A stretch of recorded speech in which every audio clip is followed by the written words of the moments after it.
A partir de este momento comienza la parte editorial de Platica con Ángel, correspondiente al viernes 23 de agosto del año 2024. El título del editorial de hoy es el siguiente: ¿En verdad asistimos hoy al funeral de la República? Perdón, ¿por qué digo esto?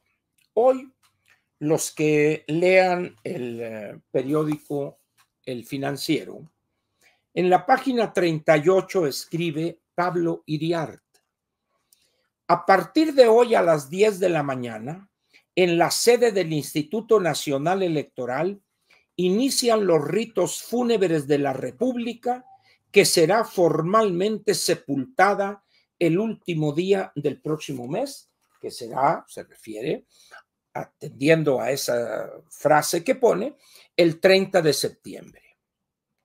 Eso, con todo respeto y aprecio para Pablo, me parece una exageración y un exceso verbal, porque la República Mexicana, no vamos a sepultarla por un resultado electoral o una distribución de ciertas posiciones que a unos satisface y a otros no. La República o los países que tienen esa forma de gobierno, que no son monarquías, son repúblicas, pues no por un resultado, por un conflicto electoral, desaparece la República. La pregunta a Pablo sería: ¿y con qué vamos a sustituir la República? ¿Vamos a recordar el imperio efímero de Agustín I, Agustín de Iturbide? Pues no. Bueno, entonces, por fin, ¿vamos a sepultar a la República o no pasa de ser un exceso verbal que genera confusión? ¿Por qué? Porque las repúblicas o las monarquías pues no desaparecen ni las llevan al panteón ni las sepultan por un conflicto electoral y o postelectoral. Yo he insistido desde hace varios meses, cuando empezaron estas cosas, que deberíamos dejar los excesos verbales a un lado. Nadie me hizo caso, por supuesto, y no tenían por qué. ¿Se acuerdan cuando andaban? Viene la dictadura. Desde aquel señor pintoresco, por decirlo menos, no sé si él haya nacido en Nuevo León, el señor Gilberto Lozano. La dictadura chavista, castrista, comunista y todo lo que termine en ista. Y decía yo, no. ¿Cuánto tiempo ha pasado desde aquellos excesos verbales de Gilberto, que incluso ya parece que ha desaparecido del escenario? Se hundió este país con su democracia incipiente, imperfecta, etcétera, etcétera, y nos convertimos en una dictadura del proletariado, imitando a la vieja URSS, que ya no existe. No. ¿Por qué? Porque los procesos políticos o de desarrollo político de las diferentes sociedades y países son procesos permanentes que se van ajustando con el tiempo, pero no es de que un resultado electoral o el comportamiento de una autoridad de tal o cual nivel, orden federal, estatal o municipal, enterramos, sepultamos a la República. No es cierto eso. Me extraña porque Pablo es una persona con una gran experiencia en cuestión de movimientos políticos. A él conoce perfectamente el proceso chileno, que con un golpe de Estado derrocó al doctor Salvador Allende Gossens y encumbró a una junta militar encabezada por el general Augusto Pinochet. Entonces, Pablo es una persona, además, con una experiencia periodística de decenios. Entonces, me sorprendió al leer su columna hoy temprano por la mañana, ese exceso verbal. El primer párrafo así está. Pero resulta que, pues ahorita en la tarde, pues yo no vi gente llorando, plañideras y de luto, ya enterramos a la República, Padre nuestro que estás en los cielos. No. Y mañana, sábado, la gente va a ver no sé qué cosa, y el domingo la casa de los apestosos, de los ocrosos, o quién sabe qué casa, van a ver fútbol y esto y el otro, van a pistear, van a juntarse, van a jugar dominó, etcétera. Y ahí va a estar el lunes en la mañana la República Mexicana. Vamos a seguir teniendo un gobierno que es un gobierno republicano, una república federativa con tres poderes: el poder judicial, el poder legislativo y el poder ejecutivo. Y dentro de 1, 2 o 3 años vamos a tenerla, pues. Por eso, repito, los excesos verbales, esos dejémoselos a personas que no tienen argumentos. No voy a decir nombres porque luego se me echan encima. Ya ven lo que pasó con lo de ayer de la doctora Dresser, que me ha llovido en mi milpita, pero no estamos acostumbrados a ser claros, directos en la forma de hablar. Siempre usamos esa cosa así medio civilina. Bueno, la persona que llegó y dijo, no, di el nombre, fue Juan Pérez Sánchez, órale, cabrón. No, es que se puede molestar. Pues que se moleste, hombre. Entonces, pienso que hay personas que gozan con esos excesos y que es el único recurso que tienen para lograr cierto impacto en la opinión pública.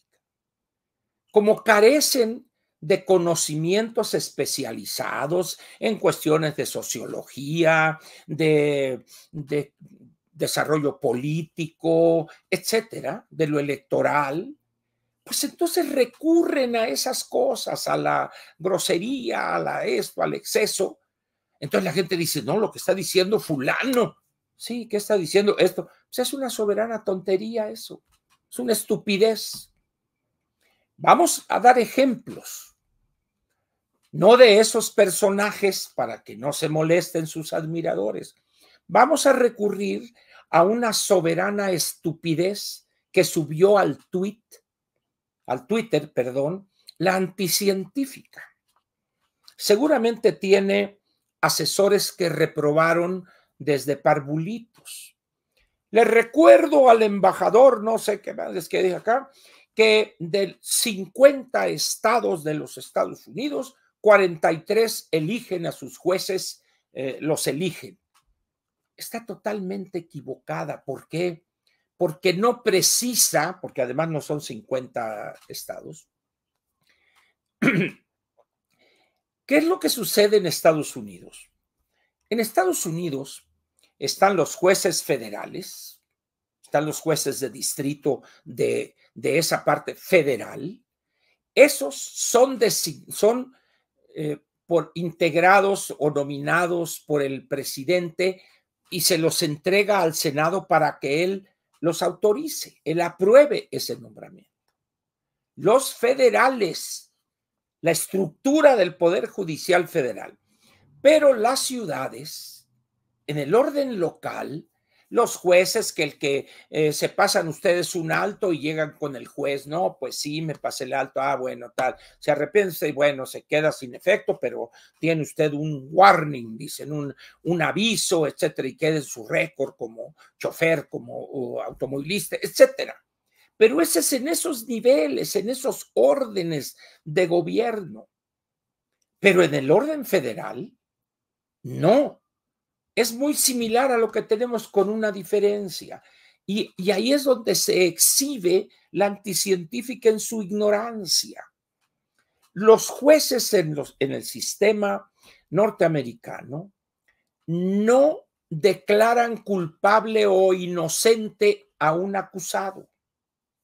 Eso lo hace un grupo, creo que son 12 personas, seleccionadas al azar y recluidas al margen de toda influencia de televisión, radio, teléfono celular, periódicos, etcétera, para que el único influjo, para que lo único que reciban sea lo que se discute en el juicio, en el proceso, para que con eso normen su criterio de si esa persona que está ahí como acusado es culpable o inocente. ¿Y por qué?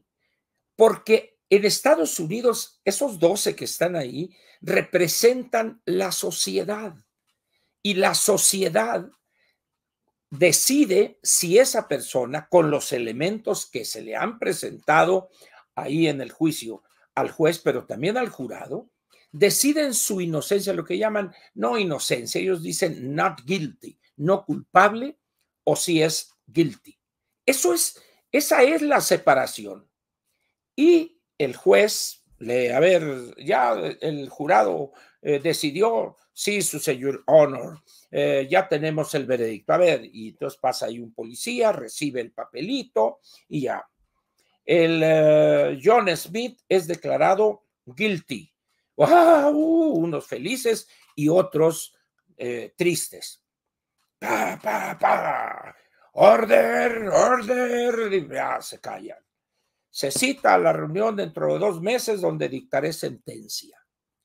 Ahí está separada la parte de decidir la culpabilidad o la inocencia y la parte de la sentencia a que se ha hecho acreedor ese delincuente de acuerdo con la experiencia y criterio y conocimiento de la ley del juez. Aquí en México, esas dos funciones, la representación popular o de la sociedad, esos 12 jurados, más, perdón, esa tarea que ellos realizan, más lo que hace el juez, aquí en México lo hace una sola persona, que es el juez. El juez dictamina 2 cosas, la culpabilidad o inocencia, y si es la culpabilidad, en consecuencia, la sentencia que se hace merecedor en esa audiencia, en ese mismo momento.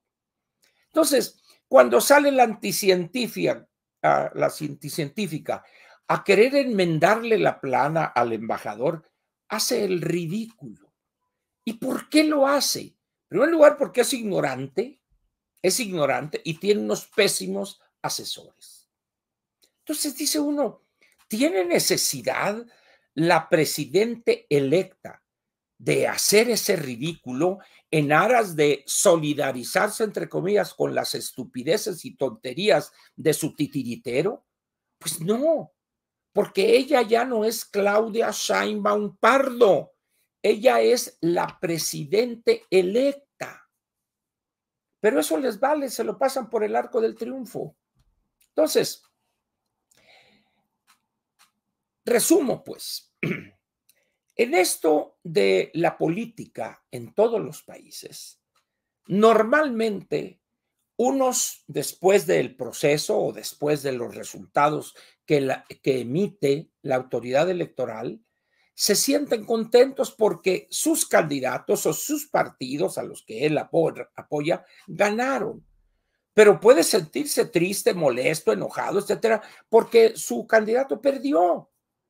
Pero en una democracia eso es lo normal. ¿Qué pasa en la elección en el Reino Unido, que es una monarquía, no es una república? Al otro día el señor Sunak estaba entregando, pum, pum, y al rato ya entró el otro con sus chivas y vámonos, y el gobierno a seguir funcionando. Nadie protestó, nadie, pero es quizá la democracia más vieja del planeta, con altibajos, etcétera.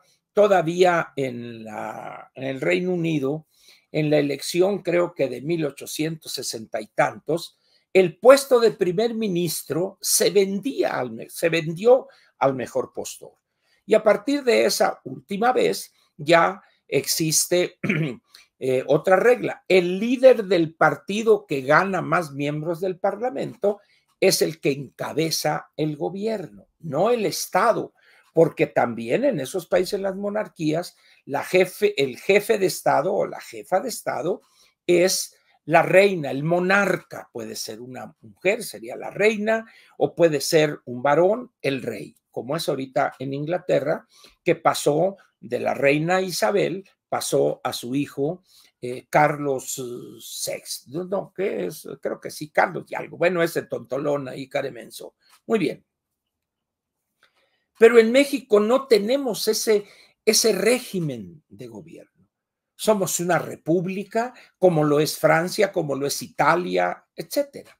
Entonces tenemos modos diferentes y nuestro sistema judicial, nuestro poder judicial, está diseñado acorde con nuestra historia, nuestra cultura política, etcétera, etcétera. Entonces, yo entiendo todos estos calificativos que se les endilgan a los consejeros electorales, a la Lupe Tadei, etcétera, pero dentro de 2, 3 meses nadie se va a acordar, hombre. Dentro de 3 meses va a estar la legislatura funcionando, bien o mal, con una serie de impresentables, corruptos, sinvergüenzas, ignorantes, y la gente va a entrar a otro tema, pues. Entonces, los excesos verbales obnubilan la capacidad de entendimiento del ser humano. Para decirlo en francés del sur, nos apendeja el exceso verbal. Por eso me sorprendió mucho esa colaboración de Pablo hoy en El Financiero. Ahora bien, los excesos verbales tienen otra consecuencia. Confunden primeramente. Porque, ¿qué pasa cuando de repente vamos a una dictadura chavista, castrista, este señor Lozano? El señor está confundiendo primero. Oye, dice, no, ¿y dónde está? Porque la mayor parte de quienes lo escuchan no saben qué es una dictadura. No saben. Lo desconocen porque no son especialistas en teoría política, en teoría del gobierno, etcétera, ¿verdad? Pero aparte de confundir, asustan. Es que dijo Gilberto hoy en la plaza grande que tenemos ahí en Nuevo León, en Monterrey, dijo que vamos a una dictadura chavista, así es que vamos a juntar las cosas, hay que cambiar a dólares, etc. Entonces, si el esposo de esta persona o la esposa de este señor, si son personas vamos a ir sensatas, ya déjate de cosas, Pedro, por favor, ponte a desayunar, ya déjate de cosas, no le hagas caso a ese loco de Lozano. Y a la inversa. Repito, los excesos verbales dañan. Ahora traen esa babosada ahí del algoritmo y que la teoría del primer dígito de un señor que tiene un panfleto ahí que Gaceta Púrpura, quién sabe cómo se llama esa madre, ¿verdad? Y ahí van. Pues señores, por favor, ¿no? Entonces, miren, es importante que seamos muy sensatos, objetivos. Un proceso electoral tiene varias etapas. Y una, dicen algunos que la más importante, es la designación de los candidatos. ¿Por qué? Porque cuando se designa o se elige, si es un proceso abierto a la militancia, etcétera, a un pésimo candidato, sea hombre o mujer, en ese momento es muy posible, si no tiene apoyos extraordinarios, que sea derrotado o derrotada para estar con la corrección política. Es el caso que nos ocupa. La oposición designó a una pésima candidata. Y debo decirles que lo dije desde aquel mayo del año pasado, cuando la pasarela de los 13 aspirantes o suspirantes o como gusten. Y no claudiqué, mantuve claramente mi oposición a esa designación como ciudadano. Y los hechos del 2 de junio confirmaron que tenía toda la razón del mundo. Es una debacle electoral que no tiene parangón en la historia de México. Dice uno, por favor, pues, a la inversa, ¿qué hace Morena? El titiritero mayor designa a una mujer que considera que la va a manipular, etcétera, pésima candidata, sin carisma, sin presencia, con una voz de tontona, lo que quieran, pero con el apoyo total, absoluto, aplastante, violatorio de la ley del Estado mexicano. Y ahí están los resultados. ¿Por qué? Cuando dicen algunos es que la loca y arrastrada de Tadei, ¿por qué no mencionan a los arrastrados de los ciudadanos que le dieron su voto por una dádiva de 3,000 pesos mensuales este año y el año pasado 2,400? ¿Por qué no dicen eso? ¿Por qué nadie se atreve a decir que tenemos uno de los peores ciudadanos que hay en el mundo? Ahorita, por ejemplo, ¿han sabido de alguna manifestación ciudadana para protestar por eso? No, ¿qué les vale? Apático, ignorante, desorganizado, etcétera, etcétera. Yo les pediría, pues, para terminar con este enojoso asunto, que por favor no perdamos la objetividad. Como le decía a Mariana, en el sector público hay buenos y malos funcionarios. En la estructura de las entidades federativas, lo electoral y en el INE, hay malos y buenos trabajadores, empleados y consejeros. Pero esa es la diversidad, pues. Entonces, como no favoreció para que ganara o para que no le dieran la sobrerepresentación, hagan ustedes un ejercicio muy sencillo. Salgan a la calle, perdone, señor, ¿qué le pareció a usted la sobrerepresentación? ¿La sobre qué, señorita? Pues no sé qué sea eso. Pues porque no saben, porque el tema de la sobrerepresentación es un tema muy específico, muy específico, y hay que conocer una serie de elementos alrededor del artículo 54, historia, antecedentes, etcétera. Cuando este país es un país prácticamente de analfabetos funcionales. Nuestro país tiene universidades acá de primera, etcétera. Hagan una prueba. Es una cosa que a mí me gustaba cuando era empleado y que tenía la facultad de seleccionar a mi personal. Entonces yo le entregaba, a ver, siéntese ahí, por favor. Le daba yo una hoja blanca tamaño carta sin rayas y un lápiz, sin borrador. ¿Podría usted ser tan amable en escribir ahí su biografía? Bueno, había profesionistas que no sabían qué era biografía. Es decir, las universidades en este país, públicas y privadas, con excepciones honrosísimas, arrojan a los mercados laborales profesionistas casi monolingües, casi leen, casi hablan y casi escriben el español. ¿Ustedes piensan que de los 98 millones de ciudadanos vamos a tener puros expertos en sobrerepresentación electoral, en que han estudiado las implicaciones de una redacción medio atrabancada del artículo 54 de la Constitución? Pues no, hombre. Si los legisladores no saben cuántos artículos tiene la Constitución, hay un programa de televisión que andaba ahí en San Lázaro, perdone, diputada, o perdone, diputado, ¿sabe usted cuántos artículos tiene la Constitución? No tengo ese dato ahorita, pero si me pregunta mañana, con gusto se lo doy. Oiga, diputada, ¿de qué trata el artículo tercero? El artículo tercero, el artículo... Fíjese que ahorita no traigo ese dato, pero déjeme averiguarlo y luego se lo doy. Ese es el nivel. Cuando Morena selecciona la tercera parte de sus candidatos en tómbola, pues yo no sé si consultan a Daniela Romo con aquello de la tómbola, tómbola. Sí, ese es el nivel.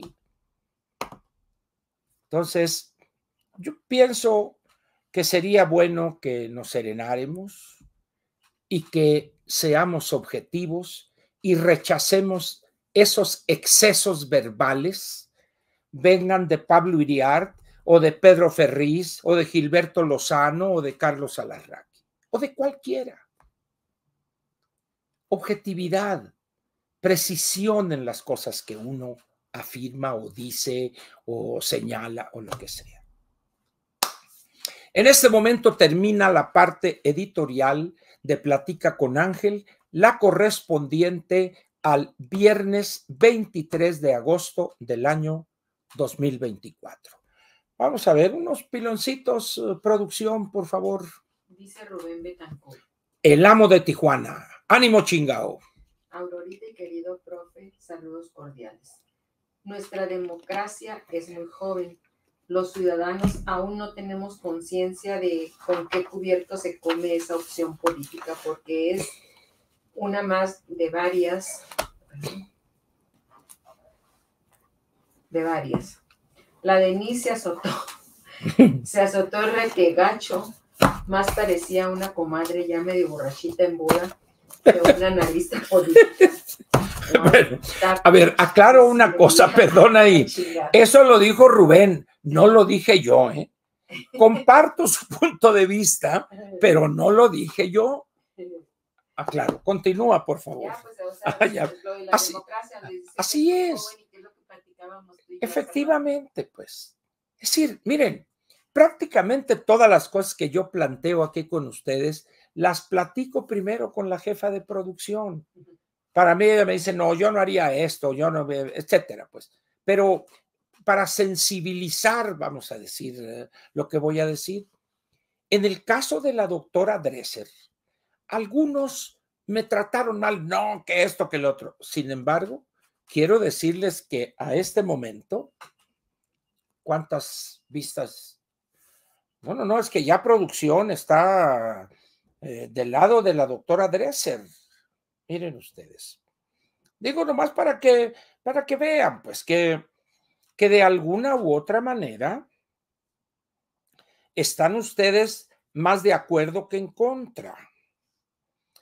Ahorita vamos a ver publicaciones más para que vean. Vamos a ver. ¿Cuánto? 33,000 vistas lleva la opinión, la mañanera de hoy. 33.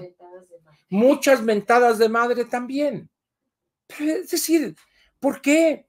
Porque así es la democracia, así es la libertad, pues.